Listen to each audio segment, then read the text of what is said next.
Hello guys, हामी चाहिँ गान्द्रुक घुम्न जान लागेको अनि छोटो मिठो भिडियो बनाउँदैछु। के कस्तो हुन्छ हेरेर सबैजनाले माया गरिदिनु ल। हामी चाहिँ यहाँ रुमदेखि निस्किन लागेको। अब चाहिँ हामी रुमदेखि निस्किन्छौँ अनि के कस्तो हुन्छ हजुरलाई भन्छु ल।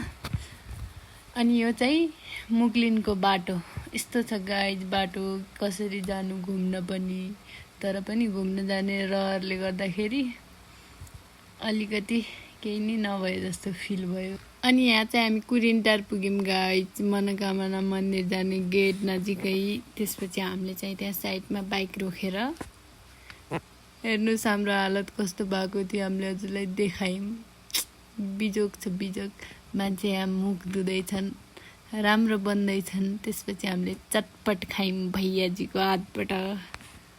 त्यसपछि हामी फेरि लाग्यौँ हाम्रो यात्रामा। यो चाहिँ कहाँ रे? यो चाहिँ हामी पुग्यौँ मुगलिन। त्यसपछि मुगलिनदेखि लाग्यो पोखरातिर। यस्तो हो नि त गाइज बाटो भनेको। यति राम्रो बाटो भए पो यति मजाले जान पाइन्छ। हाय बेजोक छ बेजोक। त्यसपछि त थाहा नै छैन कुन ठाउँ हो भन्ने। हेर्नु न कति राम्रो बनाएको छ, यति ठुलो पहाड फोडेर बाटो। त्यसपछि गाइज हामी चाहिँ यो कुन बजार हो यहाँ आइपुग्यौँ। तर हामी चाहिँ कतै पनि बसेनौँ ल। अनि त्यसपछि यो चाहिँ दमौली बजार हो है। हल्का हल्का त याद छ कुनै कुनै बजारहरू, कुनै कुनै चाहिँ थाहा नै छैन कहाँ हो। अनि यहाँदेखि पनि अझ कति टाढा छ। यहाँ हेर्नु न गाइज, बाटोमै पानी परेर हाम्रो बेजोग भयो। अनि हामी बाटोमा बसेर रेनकोट लगाएर सगरले फोटो खिचिरहेको थियो। अनि हिँड्दै असिना पानी परेर तातो चिया खाम भनेर बसेको, चिसो भयो भनेर। तर हामी चिया खान लाग्यो, बाहिर पानी रोकिन थाल्यो। त्यसपछि हामी चिया खाएर फेरि आफ्नो यात्रातिर लाग्यौँ। अनि फाइनल्ली हामी चाहिँ पोखरा नजिकै पुग्न थाल्यौँ। अनि फाइनल्ली पोखराको बजार प्रवेश गर्यौँ। अनि हामीले चाहिँ दुवैजना मिलेर आज यतै पोखरामै बसौँ, पानी परेको छ, माथि जान सकिँदैन भनेर त्यहीँ बस्ने निर्णय गर्यौँ। अनि त्यो रात हामी त्यहीँ बस्यौँ। हामी चाहिँ होटेलतिर जाँदैछौँ। अनि हामी चाहिँ होटेल पुगेर त्यहाँ गएर फ्रेस भएर बेलुकाको खाना खायौँ। खाना चाहिँ मिठो थियो, भोक लागेर पनि होला सायद। अनि खानासाना खाएर हामी चाहिँ सुत्न गयौँ। अनि बिहान उठेर हामी चाहिँ फेरि आफ्नो गान्द्रुकको यात्रातिर लाग्यौँ। गाइज अब चाहिँ बाटो कस्तो छ भन्ने नि थाहा छैन, कस्तो हुन्छ हामी देखाउँदै गर्छौँ ल।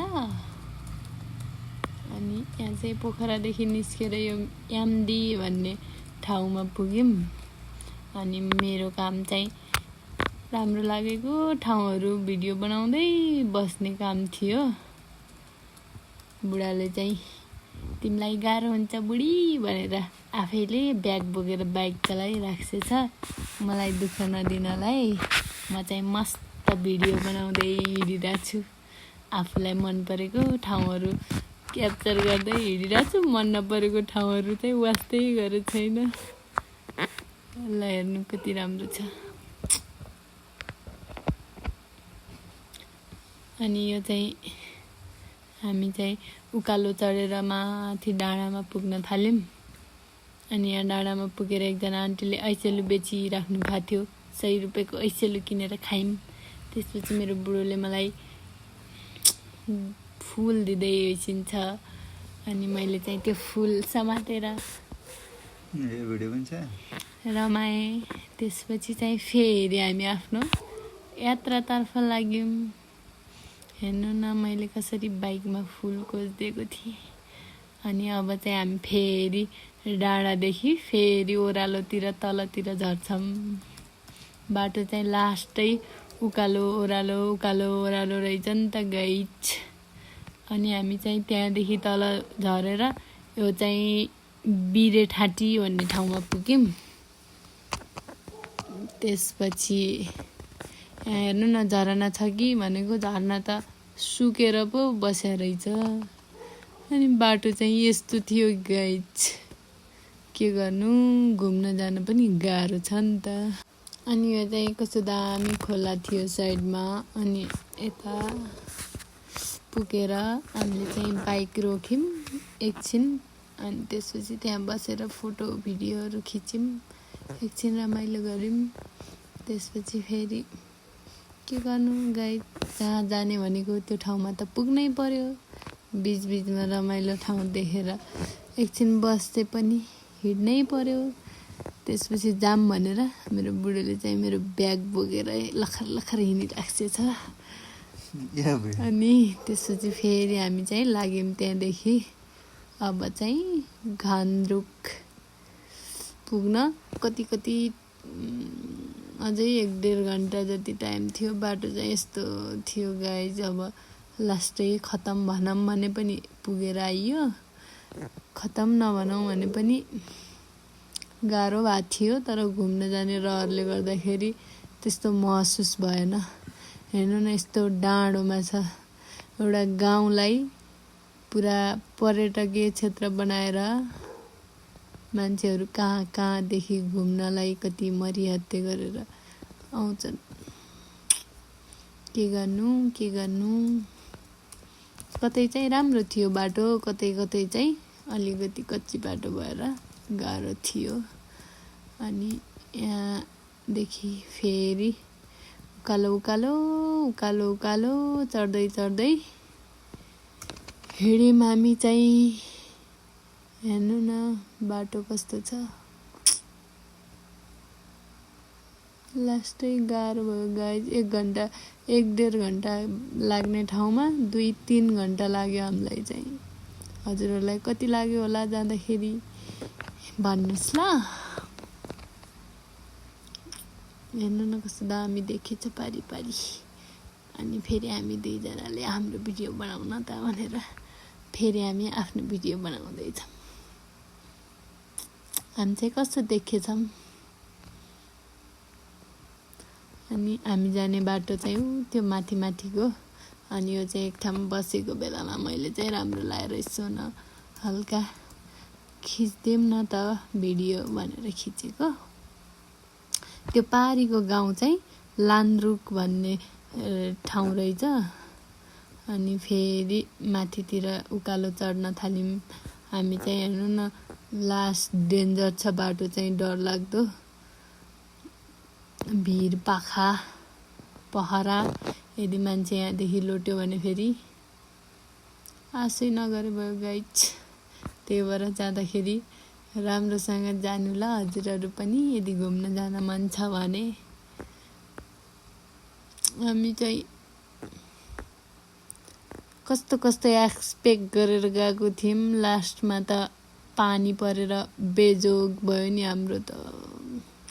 अब चाहिँ हामी पुग्न लायौँ। घान्द्रुकको गाउँदेखि हल्का तल पुगेछौँ हामी चाहिँ। हल्का गाउँ देखिएछ।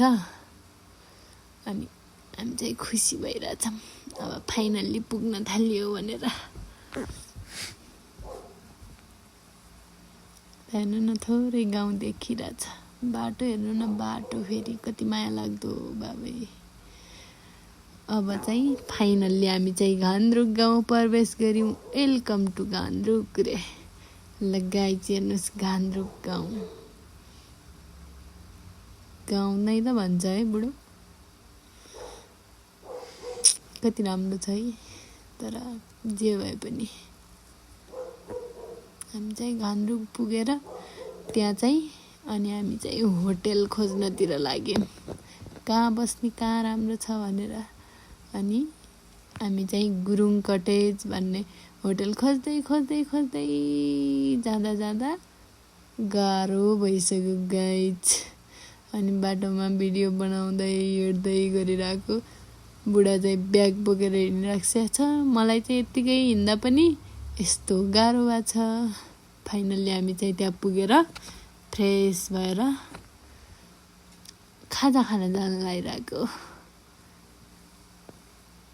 अनि त्यहाँको खाजा चाहिँ एकदमै मिठो थियो।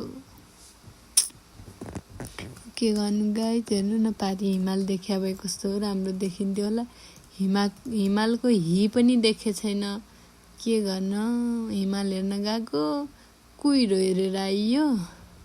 अनि हामी चाहिँ बाहिर बसेर